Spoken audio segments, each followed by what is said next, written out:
In Game of Thrones, dragons had been dead for hundreds of years, with Daenerys Targaryen, played by Emilia Clarke, the mother of dragons, hatching 3 eggs and growing her brood. As a Targaryen, she always said she had the blood of the dragon flowing through her veins and referred to her brood as babies. Drogon, Viserion, Rhaegal treated Daenerys as their mother, with the creatures responding to her touch as well as protecting her. Warning: this article contains major spoilers from House of the Dragon Episode 1. How do the Targaryens control the dragons?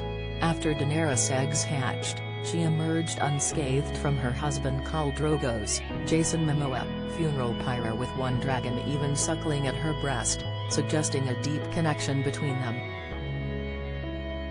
House of the Dragon saw a young Rhaenyra, Millie Alcock, sharing a strong bond with her own dragon, whom she often takes out for rides. During the episode, there was a remark about humans meddling with dragons, a power they never should have touched, suggesting it would come back to haunt them all later. Many viewers may be curious to know how the Targaryens tamed and can control dragons. There is much mythology and lore within Game of Thrones author George R. R. Martin's universe to answer this. How to watch Game of Thrones, House of the Dragon in the UK, US and abroad. Game of Thrones, House of the Dragon is the first spin-off series from HBO set in George R. R. Martin's epic fantasy world of Westeros. The new TV show is set hundreds of years before the events of Game of Thrones and sets its sight on the Targaryen dynasty. Looking to watch House of the Dragon in the UK, US or abroad? Here's how you can watch it wherever you are. First of all, it should be noted the Targaryens were not the only family to own dragons.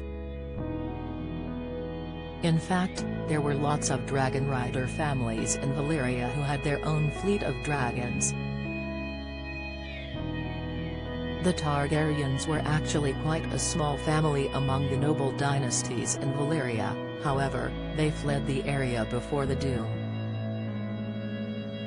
The Doom was a mysterious event which killed all people and animals in Valyria, leaving it a dangerous wasteland.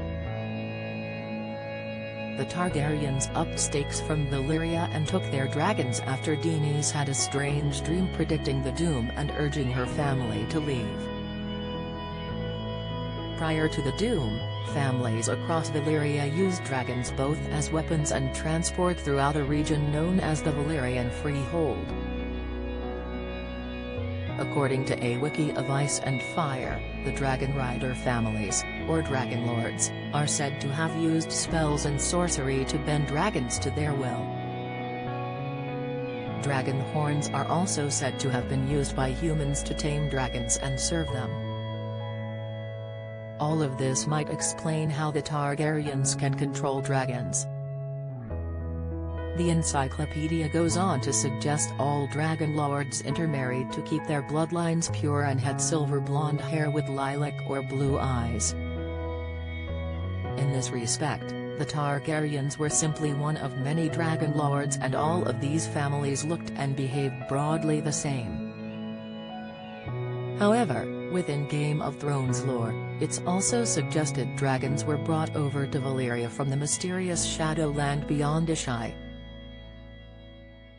The wiki states, ancient tales from Ishai claim that an unnamed people first tamed these dragons, brought them to Valyria, and taught the Valyrians their arts before departing from the annals of history. Barth put forth the theory that dragons were created by Valyrian bloodmages using wyvern stock. Dragons may also be related to fireworms. Martin's mythology suggests the origins of dragons themselves are disputed among scholars and historians. According to Barth's Unnatural History, some Valyrians suggest dragons came from a ring of volcanoes known as the 14 Flames. while others suggest they originated from a second moon which was cracked open by the heat of the sun and led the creatures to spill out. House of the Dragon could shed further light on this relationship between humans and dragons and solidify some of these bits of mythology as the show goes on. House of the Dragon airs on HBO on Sundays and Sky Atlantic on Mondays and is streaming on Now.